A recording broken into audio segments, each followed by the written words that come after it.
Hello, this is Mary with Mango Math, and I'm here with Millie to give a lesson tutorial out of our sports and math kit. Fitness workout. This activity has students doing different physical activities. There are push-ups, sit-ups, jumping jacks, squats. If they want to change those, they can, but because that isn't the most important part of the activity. The important part of the activity is recording the data. So the students will have a stopwatch, and one student will time a child and count as they're doing the activity. So you can have one person being a timer, one person being the recorder, one person who's going to tell them to switch, however you want to do it if you want the kids to have all different responsibilities when they do it. But basically a child is going to do an activity for 2 minutes in 20-second intervals. And the recorder is going to write down how many are done within each one of those 20-minute intervals. And then that information is going to be plotted on the chart. So there'll be a timer, and then a student will plot the information on the chart.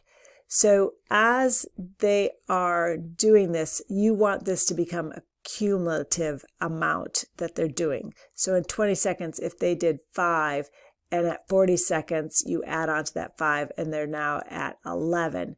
You'll put the 11 down. And then if they're at 60 seconds and they've done 15, you'll write the 15. So it's not just the 20-second intervals, but we're recording it as a cumulative. So once they have recorded their push-ups, and we have all 4 students doing the same activity, and they get their total repetitions in there, as well, you want the total amount that they did.